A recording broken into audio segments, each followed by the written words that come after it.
Hey, what's going on, everybody? It's the CD guy, Johnny Z here. Thank you so much for tuning back into the channel, and today it's time to review the new Helloween studio album, Giants and Monsters. First off, just some fast album facts. Giants and Monsters is the 17th studio album released by the power metal legends Helloween, released today on August 29th, 2025, through Reigning Phoenix Music, and it's the follow-up to their self-titled reunion album from 2021. Fantastic record here, and the second to be recorded by the Pumpkins United lineup. Time for John's 5, my top 5 favorite songs from the new record. Coming in at number 1, I'm going to go with We Can Be Gods. This track reaffirms that Helloween can still deliver power metal in peak form. The track opens with intense, almost electronic-sounding keys layered over thick, heavy guitars and furious drumming, and this energy carries through the verses as well, and then the chorus shifts gears slightly, leaning into a more melodic, soaring sound while keeping the relentless pace, and features some really stellar vocal melodies. All three vocalists shine here on this track, working in seamless harmony and showcasing one of the album's best examples of their combined strength together. Kai Hansen, Michael Kiske, and Andy Darish work so well together. That's why the Pumpkins United lineup is so great to hear, three different eras of Helloween on one track like this. It's really cool. The solo section channels a classic power metal spirit, staying true to the genre's roots, and, with Kai Hansen behind the songwriting here, it's no surprise this track also carries a bit of a gamma ray vibe as well, which I enjoyed. Number 2, we have Giants on the Run. Great first track here on the record, and I think it does a great job of setting the tone for the rest of the album with, crushing riffs and a soaring solo as well. It reminds me a lot of modern-day Judas Priest for some reason, like something off of Invincible Shield, and not really sure why. Maybe I'm crazy. Let me know if I'm crazy down in the comment section below, but it still has that power metal edge to it. It's, a high-octane anthem driven by Marcus Grosskopf's pounding bass and the ferocious triple guitar assault of Voikoff, Hansen, and Gerstner, so in my opinion, killer opening track, my second favorite on the record. Number 3, I'm going to go with Universe, Gravity for Hearts. This really should have been the lead single, in my opinion, for the record, instead of This Is Tokyo. It's a great blend of the old and new Helloween sound on one 8-minute power epic.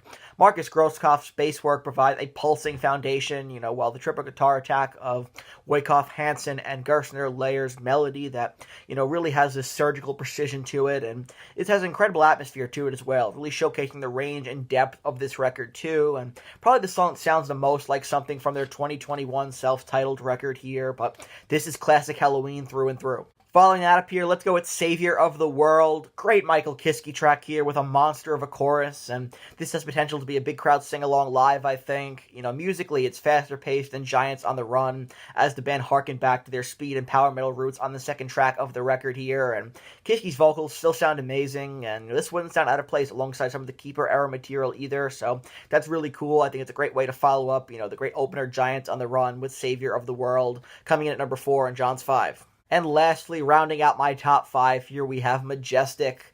I love how much this track builds and builds throughout. It's anthemic and powerful. Feels a bit Dream Theater-esque in some ways, and it just conjures this epic energy up in 8 minutes. Love the harmonies on this track. It's melodic and grandiose feeling as well, and the chemistry between the members is on point here. Everything coexists so well. It's everything you love about this Pumpkins United lineup all on one track. I think it makes for a really powerful closer to the record. All in all, I'm going to give this album an 8.5 out of 10. I was a little concerned for this record after hearing the lead single, This Is Tokyo.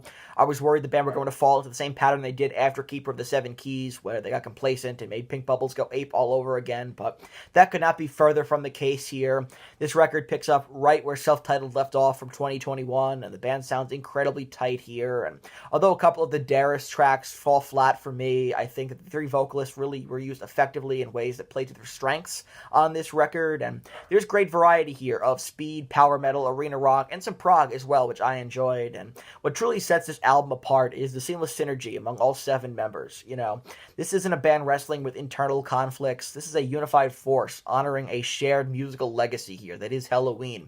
Kai Hansen brings his trademark grit and raw riffing to the table, intertwining effortlessly with Gerstner's sleek, modern leads and Wilcott's, unmistakable flair for off-kilter progressive twists, and the rhythm section, really does drive everything forward with power and precision as well, anchoring the chaos with, creative finesse on this record. And at the heart of it all, you have the trio of Kiski Darris and Kai Hansen delivering a masterclass in vocal dynamics. I think having the three of them together, their contrasting tones and styles add a depth and variety to every track since the reunion. So I really enjoy that. And together they all don't just, revisit Helloween's legacy, but they're helping to redefine it and reinvent themselves later in their catalog, which is really cool to see. So that wraps up this review here of the new Helloween album, Giants and Monsters. I really enjoyed it a lot more than I thought I would, because like I said, I was a little skeptical after This Is Tokyo, but some great stuff on here, in my opinion. Helloween is doing some of the best work of their careers since reuniting the Pumpkins United lineup here. Awesome stuff for me. Would highly recommend this record. Can't wait to pick up my copy. If you enjoyed this video, please give it a thumbs up. Subscribe to the channel down below. Turn on the bell for notifications so you don't miss a new upload. And let me know down in the comment section below, what are your thoughts on the new record? I want to hear from you. And until next time, it's the CD guy, Johnny Z, signing off. Take care, everybody.